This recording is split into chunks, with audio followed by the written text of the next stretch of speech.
Hi, folks, and welcome back to the Star Wars Library, where Star Wars is in print, and we're going to continue on with our chronology through the Legends timeline in publication order. And we're going to go to a piece that is kind of an odd one. I don't see many people talk about it. In fact, I haven't seen very many reviews on this, so this will be a special one because you'll probably not hear about this ever again. And it is called The Rebellious Robot. This is another children's book that actually was released alongside the Maverick Moon, if you remember that. And this came out in 1979, still in the year of 1979 in our chronology. And this is a fun little children's story. Now, the plot of this, again, it's so short, I can't go too much into this, but essentially, R2D2 starts to malfunction, and then there's some other droids that start to malfunction, and everyone's like, what's going on? So Han and Chewie have got R2D2 and C-3PO. They have R2D2. C-3PO's with Luke. Luke is on Tatooine, because, why not? And they call him. Luke shows up in his X-Wing, and they find out that that Jawas have been messing with the droids, and Chewie does something, and and again, I don't want to go too much into it because it's so short. It took me about 10 to 15 minutes to read this, I don't want to give it away. But one thing that is definitely in here that I do want to mention is that Chewie finally gets a medal. Now, whether or not he gets it, it's his I destroyed the Death Star medal, or it's a new medal. I don't know. It's not said. I think he already got a one later. It's established, but he does get a medal here, and rightfully so. So that's about all I have to say here. Again, this is super cheap online to get if you're interested in picking this up. Mine's kind of beat up. It was kind of, from I think it was Thrift Books is where I got this. So it's really beat up, but it's a fun story. Again, not that much. I paid 20 cents for it, so very, very cheap. So now we're going to move back to the Marvel Star Wars series, and we're going to be looking at issue number 30 of the Marvel Star Wars series. Again, we are still in the A Long Time Ago Volume 2 series, or trade. And it's issue 30, and it's called A Princess Alone by Archie Goodwin. So, the summary of this is the planet Metalborn.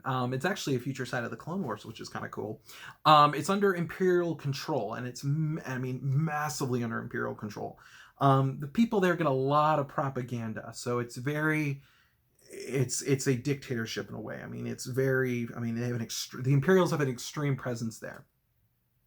So, and there's a lot of propaganda, as I said. And so Leia is on her own here. It's actually a just Princess Leia story. And she actually is here on Metaborn, and she's trying to get behind enemy lines, which is run by Baron Tag, which we've talked about before in our chronology here. So she's essentially also trying to find her old history professor, right?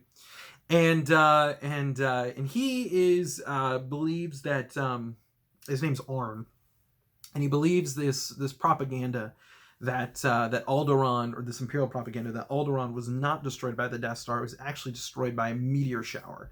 And because of that, believing that all the royal family has been killed, he does not believe that the Leia he is seeing is the real Leia.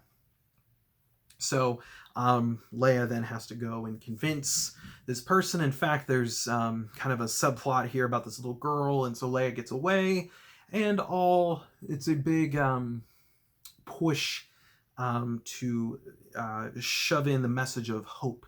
There's hope left in the galaxy. So that's about it, folks. Again, if I'm going into it too much, I'd spoil it. I don't really want to do that. So, what is there to say about these? Are any of these essential to your expanded universe reading? Oh, absolutely not. The Mystery of the Rebellious Robot. Oh, no, you can easily skip this. This is not important at all. But honestly, I think that these are fun stories. I mean, Mysterious Robot, it's a fun read. I had fun reading it. It didn't take me long to read, but it was still fun, you know. And even with the A Princess Alone, the issue 30, I don't think it was that bad. I don't think it was great, you know. I don't think it was amazing. It's not going to change your life by reading it, but you know, it's okay. And you know, this Marvel book is really not that bad either. You know, it's not